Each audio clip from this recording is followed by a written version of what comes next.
In this lesson, we're going to discuss how to get input from the user using a function called raw input. So we're going to use the interactive shell first, so let's open that. The way we use raw input is like so. We would, for example, create a variable and then assign it to the output of the raw input function. So that if I type some data into raw input and then hit the enter key, the interactive shell returns. And if I print the value of name, you'll see that it displays Mary Smith. So clearly, raw input pauses the interactive program to wait for the user to enter input.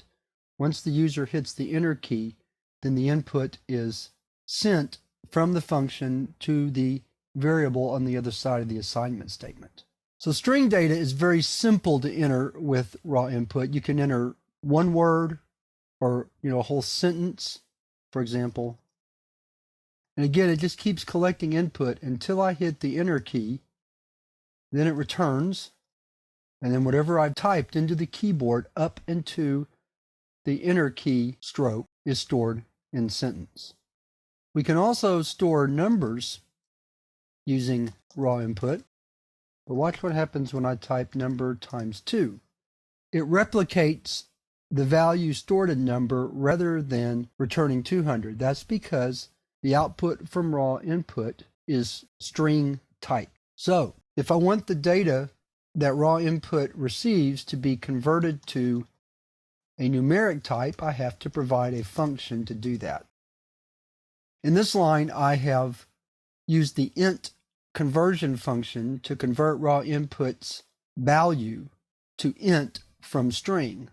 Now if I type print number times 2, it prints the correct value, or what I expected to be the correct value, which is 200, rather than 100, 100.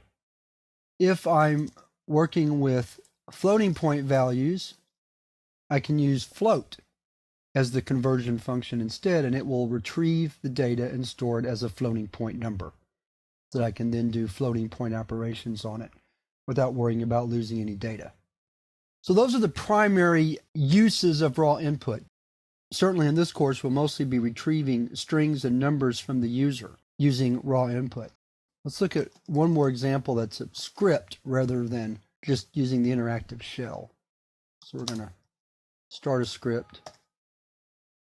So what we're going to do is we're going to prompt the user to enter some values, and then we'll convert them to integer before we store them in the variable. So we'll do that a second time. And we're going to display the sum. Now right here I have a problem in that I can't concatenate a number, which is what we'll get when we add number 1 with number 2, to a string. We've seen in previous lessons that that leads to an error. So what I have to do is I have to use the string conversion function to convert number 1 plus number 2 to string format, and then I can store the result. So let's exit and save. Then we'll just run the script.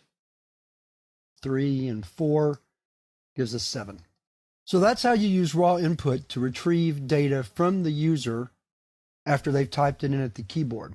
And now we're ready to move on to the exercise for this chapter, where we're going to use print and raw input to create an interactive thank you note.